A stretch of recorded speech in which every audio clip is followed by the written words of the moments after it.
Olá, estamos começando a nossa live de hoje. Agradeço os 570 mil inscritos no meu canal e sempre digo muito obrigado mesmo. Você que gosta do conteúdo do meu canal, gosta das lives, das entrevistas, da perspectiva crítica, analítica e propositiva que nós temos, indique o canal a uma amiga, um amigo. Blog do Vila, Marco Antônio Vila, diga para ativar as notificações, coloca like no que vocês gostarem de usar, como bem fazem a página dos comentários. As entrevistas, acabamos de postar com o fundador do Partido Novo, João Moedo, uma entrevista bastante interessante, uma discussão econômica, social e política e de responsabilidade das elites pela crise que nós estamos vivendo. Assistam, tá? Tem muito conteúdo.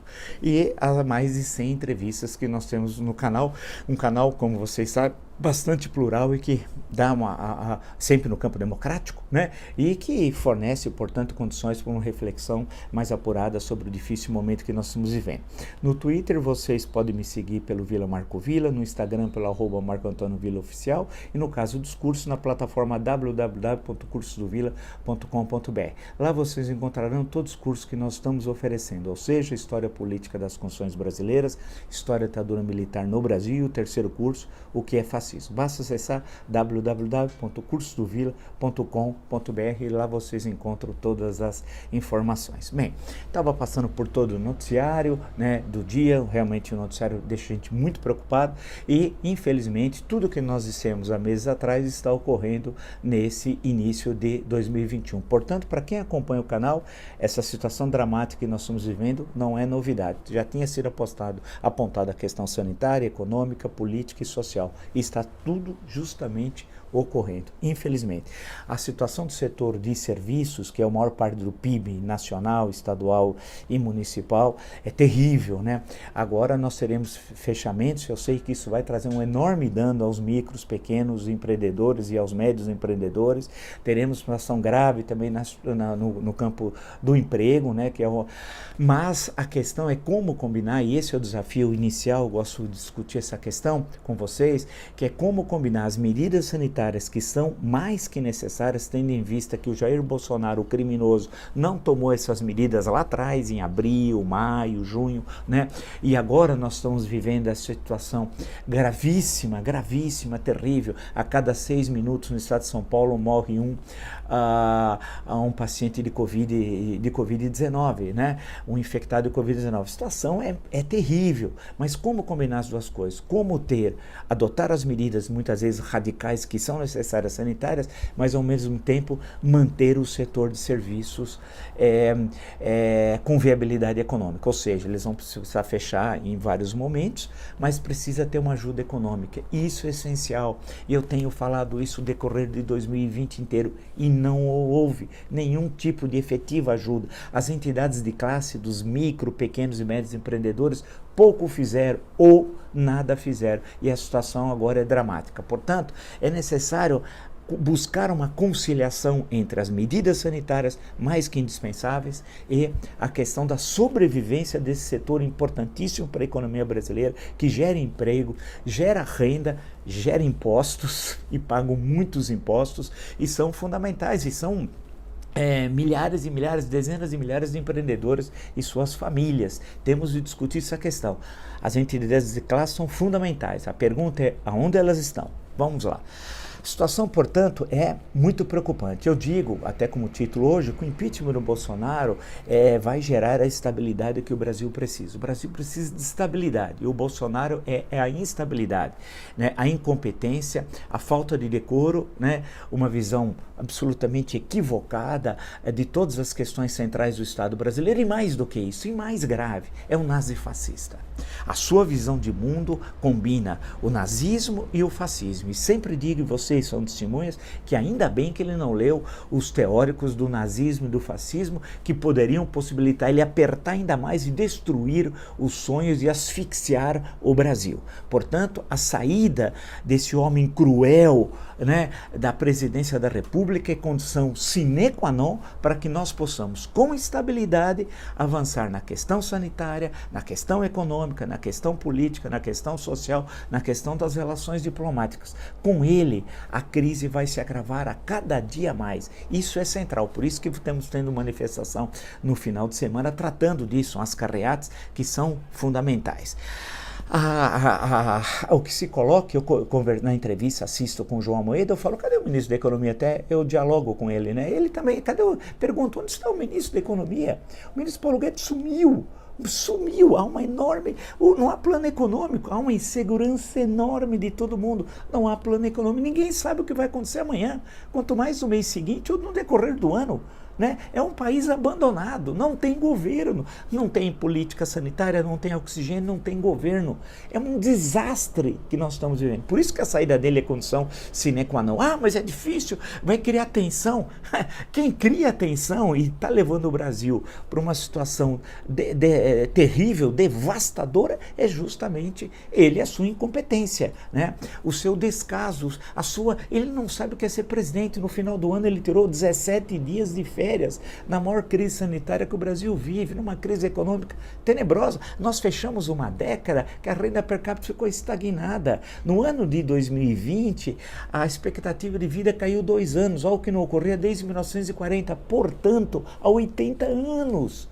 Puxa, é inacreditável que ninguém acorde, né? Agora as pessoas, os índices de popularidade dele não param de cair, de impopularidade não param de subir, né? O ruim péssimo, isso está claro, as 2 pesquisas divulgadas ontem mostram essa tendência, com números diferentes a 10 anos, a situação ainda é mais dramática para ele e melhor para o Brasil, porque quanto mais cair a popularidade do Bolsonaro, melhor para o Brasil. Então é uma situação extremamente difícil. E a questão da vacinação, que é um nó górdio agora, do momento que nós estamos vivendo, se não tiver vacinação em massa, nós não vamos superar a crise econômica, que ela é condição sine qua non para a reativação da economia. E mais, se não fizermos com eficiência, e o Brasil tem instrumentos para tal, nós já vacinamos 10 milhões de pessoas em um dia só, nós temos todas as condições de fazer isso com competência, né?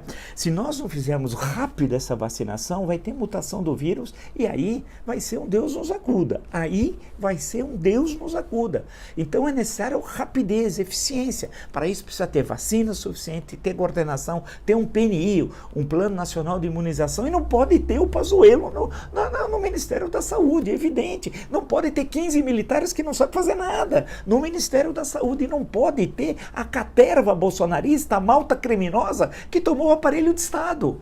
Por isso que é condição indispensável a saída desse homem. E aí o instrumento, como eu falo todo santo dia, e agora, finalmente a ficha está caindo, é o impeachment, né? O impeachment, e você tem todas as condições jurídicas para tal. É necessário construir agora as condições políticas para tal, né? Vejo no decorrer da semana a entrevista do ex-ministro Aires Brito, por exemplo, colocando as questões jurídicas de forma absolutamente correta. O ponto central agora é a questão de fazer política, né?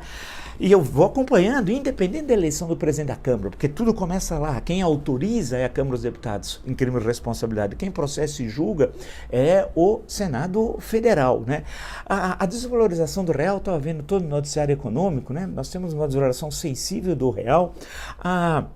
O fim do auxílio emergencial, nós já tínhamos cantado a bola aqui, vai ampliar ainda mais a pobreza e a miséria no Brasil, né? Você tem uma queda do consumo já no mês de dezembro, né? Quando ele já tinha caído para R$300, agora volta a ser Bolsa Família, e uma parte do que recebeu auxílio emergencial não vai receber absolutamente nada, e a miséria e a pobreza vai crescer no Brasil. O impacto econômico e social, vou falar só do econômico, é grande, ou seja, você vai diminuir o consumo, que é o primeiro ponto, é aqui no comércio, vai ter repercussão na agricultura, na pecuária, na indústria, e assim sucessivamente. Isso no campo econômico vai ser um elemento devastador. E no campo social, nós vamos jogar mais milhões e milhões de brasileiros na miséria. Como é que isso vai terminar? Podemos terminar numa grande tragédia, numa enorme explosão social. Nós podemos ter 40, 50 milhões de brasileiros passando fome. E o que vai acontecer? E a história nos mostra isso, eu tenho tudo aqui, né? Quantas vezes? Ninguém aguenta a fome. Chega um momento em que a fome vai explodir. E o momento de explodir é a rebelião. E aí, aonde isso vai terminar? Essa é uma questão central. Vamos continuar então. Como nós tínhamos também dito, e vocês são testemunhas, não ia ter recuperação em V. Quantas vezes? O que é recuperação em V? Que você tem aquela queda e uma rápida recuperação econômica. Teve um empresário, picareta, que disse que o Brasil ia assombrar o mundo com a recuperação em V. E eu disse naquele momento, e o arquivo do canal, ele é absoluta testemunha disso, que isso não ia ocorrer em hipótese nenhuma. E não está, e não vai ocorrer.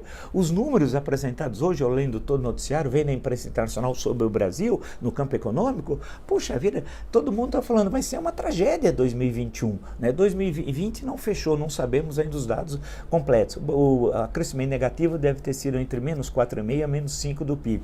Não chegou ao menos 9%, lembra aquele que era previsto lá por volta, pelo FMI, inclusive, volta de abril, maio, por causa do auxílio emergencial, que não foi o que o governo propôs. O Paulo Guedes e seu imenso talento, junto com o criminoso Bolsonaro, o nazifascista, eles queriam matar a população com R$200 por mês. Foi a Câmara que multiplicou por 3 e foi aquilo que permitiu que as pessoas pudessem se alimentar, que a queda do PIB não fosse de 9, deve ser em torno de 4,5, 5, né? Que tivesse uma demanda por alimentos. Veja o que R$600 no Brasil para uma família é uma revolução, né? Basta ver o que aconteceu, ocorreu uma inflação de alimentos, o consumo, arroz, feijão, óleo de soja, né? Carne, houve um enorme consumo. Por quê?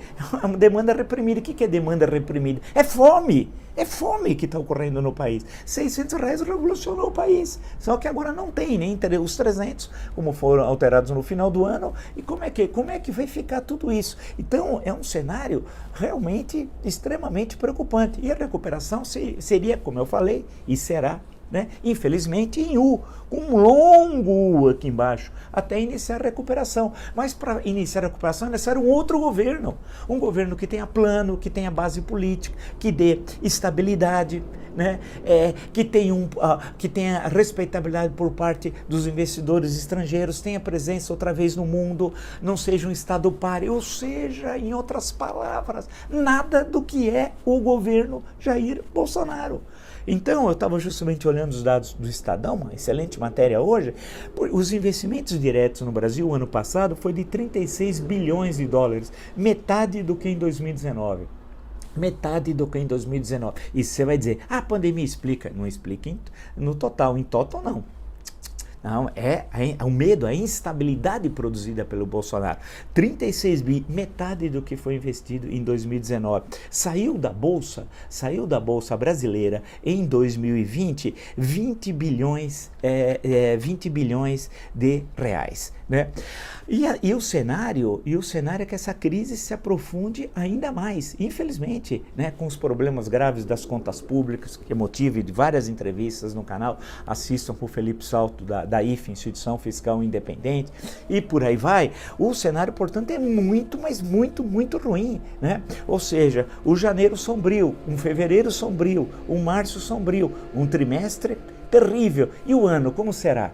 Então é necessário, e a tendência é essa, enfrentar rapidamente a instabilidade produzida pelo Bolsonaro, porque dali não vai sair nada. Nenhuma conversão à democracia, a live de quinta que eu comentei ontem, sexta-feira, vocês podem assistir, ele voltou a atacar o Supremo Tribunal Federal, voltou a atacar as instituições, atacou as vacinas, voltou a história do tratamento precoce. É o Bolsonaro de sempre, que só recuou em junho sobre algumas questões, foi por causa da prisão do Queiroz, né? Aí que ele recuou, ou seja, o Bolsonaro verdadeiro é esse é negacionista, hoje de um país pária da comunidade internacional e que não tem plano econômico, não tem plano social, não tem nada, não sabe o que fazer, é incompetência em pessoa.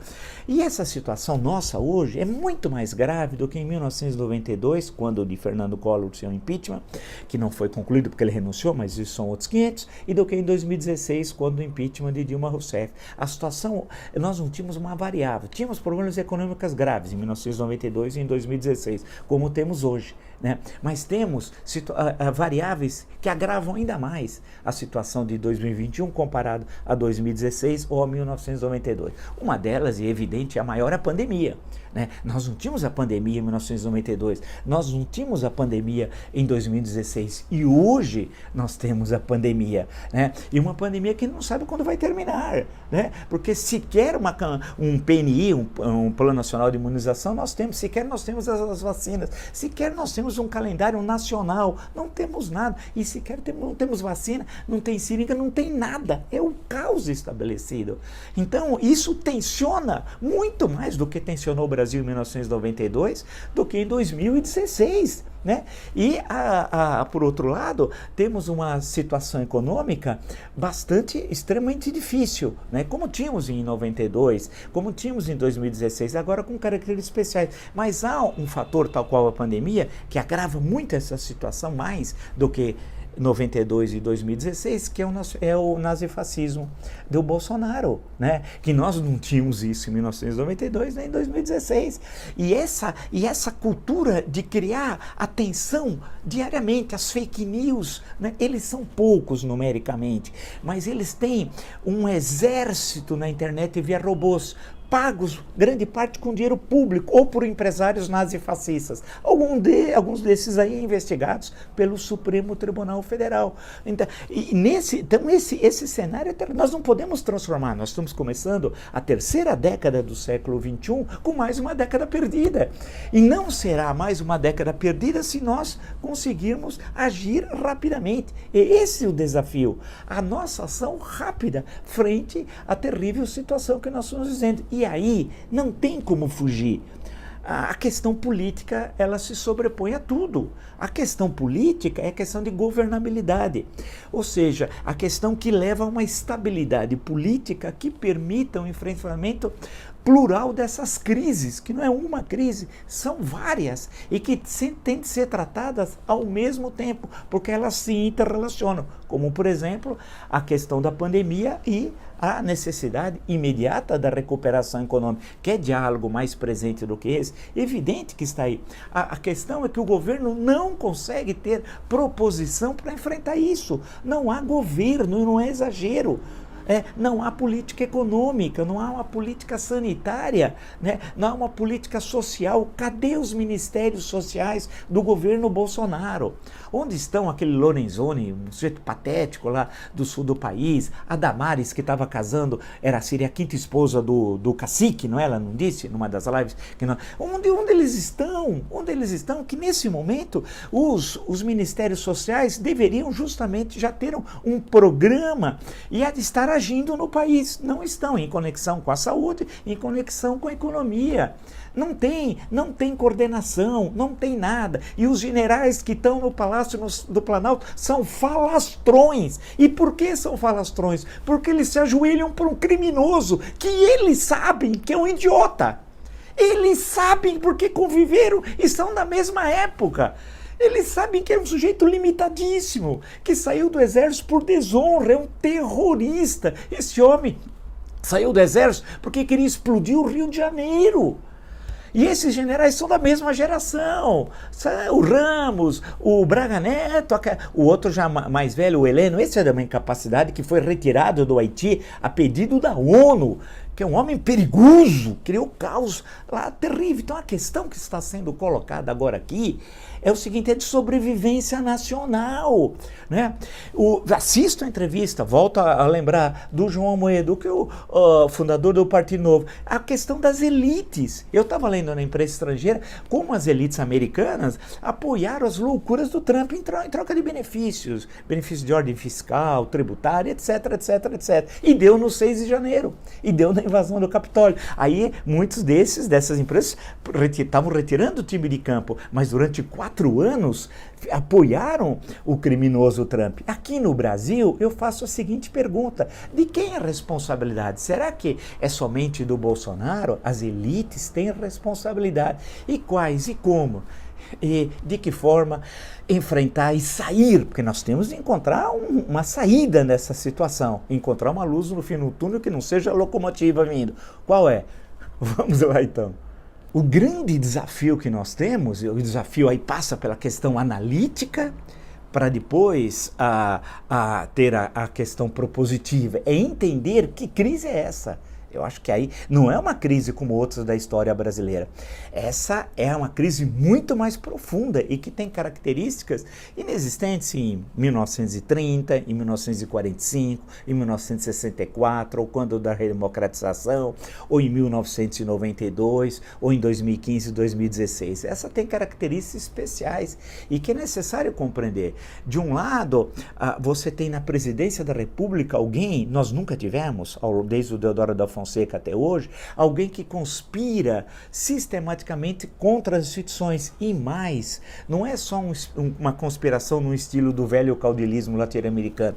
É pior, tem toda uma concepção nazifascista de utilizar a estrutura de Estado para destruir o Estado Democrático de Direito erigido a partir da Constituição de 1988. Isso nós nunca tivemos, né? Então há todo um processo de desmonte desse Estado. Vide o meio ambiente, vide as relações exteriores, vide direitos humanos, etc, etc e etc, que nós assistimos diariamente. Então, isso nós não tínhamos nas crises anteriores. Isso nós temos nessa crise. E isso é muito grave porque é profundo, vai até a estrutura do Estado brasileiro. De outro lado, nós não tínhamos fake news e esse exército manipulado pelo gabinete do ódio, que está vizinho aonde despacha o presidente da República, né, financiado com dinheiro público ou de empresários, volto a dizer, nazifascistas, que vão ser descobertos e vão ter de sentar também no banco dos réus, no nosso Nuremberg. Sim, o nazismo não foi só um produto do partido nazista. E o apoio empresarial, né? Vamos lembrar dos grandes trustes alemães, não foi assim? Aqui tem muitos, aqui não são os trustes, os grandes empresários, aqui não. Aqui é interessante também, esse é um fenômeno que eu até falei na entrevista com o João Amoedo. As grandes entidades empresariais não se manifestam.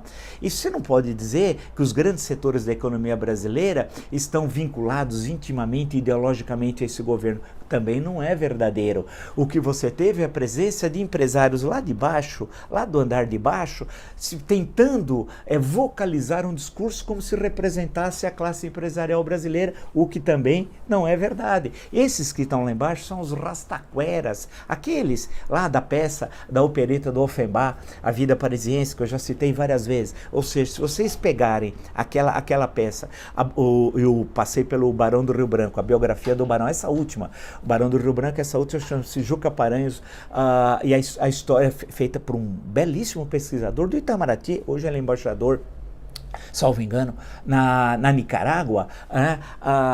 Ele justamente conta esse episódio, né? O Barão chegando lá, fala, tá na entrevista com o Moedo isso, e aí quando assiste a opereta, fica meio indignado com a personagem do brasileiro, etc. Mas essa elite rastaquera tem recursos, né? Mas não tem cultura. E mais eu agregaria, não tem a visão de projeto, de que vive num país. Não tem a visão de coletividade. Isso que, né? Ou seja, nós vivemos no mesmo país, nós nascemos, vivemos, vamos morrer aqui. Essa visão de coletivo, que fazemos parte de uma nação, que teremos um destino para o bem ou para o mal, espero que seja um bom destino, como tivemos em boa parte do século XX brasileiro, né? Essa elite não consegue ter. E silencia dos crimes do governo Bolsonaro, né? Eu espero que agora elas entrem em campo. Por exemplo, eu tenho de ressaltar, né, porque nós temos compromisso aqui com a verdade, que os 3 maiores bancos privados nacionais, Bradesco, Itaú e Santander, o ano passado se manifestaram publicamente sobre a questão do meio ambiente, especialmente sobre o Pantanal e a Amazônia, aquela tragédia, e a repercussão que isso tinha no mundo exterior, né? Porque o ministro de Relações Exteriores, o irresponsável Ernesto Araújo, ainda faz a política externa brasileira sobre moldes nazifascistas da extrema-direita norte-americana. Não é que ele produziu aquilo, ele requenta o que a extrema-direita norte-americana produziu, o tal de globalismo, umas loucuras que eles vão ter de abandonar, porque a situação é outra, né? E até para a sobrevivência do projeto criminoso deles, né? Mas eles têm de sair. Eu insisto, o empresariado tem de assumir sua responsabilidade histórica. As classes médias também, é plural, porque tem várias frações, têm de assumir as suas responsabilidades históricas. Os intelectuais têm de assumir a sua responsabilidade histórica. As universidades, tão silenciadas como a classe empresarial, silêncio das universidades. Falam aqui ou acolá, e são milhares de professores, milhares que poderia nesse momento, mais difícil que o Brasil está vivendo no século XXI, e um dos, se não for o mais difícil, da história republicana, estarem ativa, participando, analisando, problematizando, propondo, né, fazendo parte desse esforço de enfrentar Bolsonaro e sua caterva nazifascista. Não, também estão silenciadas, acomodadas, esperando o quê? Que venha um Dom Sebastião e dentro do velho mito do sebastianismo, não parece que isso vai ocorrer, porque a ação tem de ser imediata. Ou seja, o panorama que eu apresentei aqui hoje nessa live, eu fiz questão de fazer um panorama mais aberto para vocês, apresentando alguns dados econômicos, que são realmente acendem não é nem a luz amarela, a luz vermelha, né? Não é? Ou nós alteramos, ou esse país vai começar a terceira década do século XXI numa situação econômica devastadora, numa economia devastada, destruída, né? E com uma enorme dificuldade de, primeiro, internamente se reestruturar e, segundo, como se colocar externamente. E nós estamos perdendo qualidade, perdendo trabalhadores, né? Não conseguindo qualificar a força de trabalho, aumentando o número de analfabetos. Nós temos no Ministério da Educação um pastorzinho, eu digo inho, não em desrespeito aos pastores de diferentes denominações religiosas, é evidente que não, mas este é um pastorzinho que propunha como meta educação surrar crianças, né? Esse pastorzinho pegou um avião em Santos até São José dos Campos, porque ele não podia de carro percorrer 160 quilômetros. Esse homem é ministro da Educação, né? No momento que a FAB precisa de aviões para levar respiradores e oxigênio a Manaus, por exemplo, ou para levar vacinas pelo Brasil, esse homem, só ele foi no avião da FAB. Eu estou dando ele como exemplo, que é um medíocre esse indivíduo, que nem o nome dele sei, nem quero saber, porque ele vai passar e vai para a lata de lixo da história, como tantos outros desse governo criminoso, né?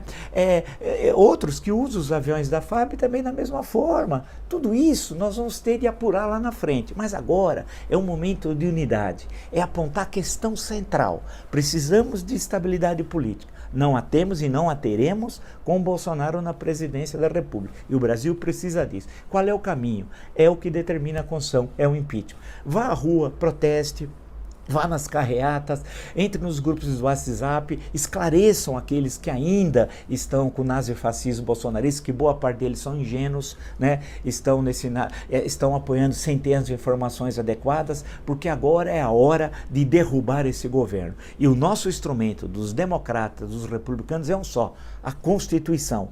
É urgente. Urgente é urgentíssima, porque a permanência do Bolsonaro vai levar o país, nós já estamos numa grave crise econômica, numa grave crise sanitária, né? Vai levar a uma crise política e a um caos social que eu não sei como isso vai terminar. Se você gostou dessa live e de tantas outras do meu canal, está entre os 570 mil inscritos, muito obrigado mesmo, indique a uma amiga, um amigo. O blog do Vila, Marco Antônio Vila, diga para ativar as notificações, colocar like no que vocês gostarem e usar, como vocês muito bem fazem, a página dos comentários. Hoje postamos a entrevista de João Amoedo, né, muito interessante, discutindo inclusive essa questão das elites empresariais e das elites brasileiras, e teremos várias na semana que vem, apontando prioritariamente para a questão econômica. No Twitter, Vila Marco Vila, no Instagram, @Marco Antônio Vila Oficial, e na plataforma www.cursodovila.com.br. Lá vocês encontram as informações sobre todos os 3 cursos que estamos oferecendo: História Política das Constituições Brasileiras, História da Ditadura Militar e o que é fascismo, né? Lá no www.cursodovila.com.br. Nos encontramos então amanhã. Proteste, veja na sua cidade onde vai ter carreata, participe, que esse é o momento de mudar. Precisamos ter estabilidade política para enfrentar as várias crises, especialmente a crise sanitária, e não a teremos essa estabilidade com Bolsonaro. Até!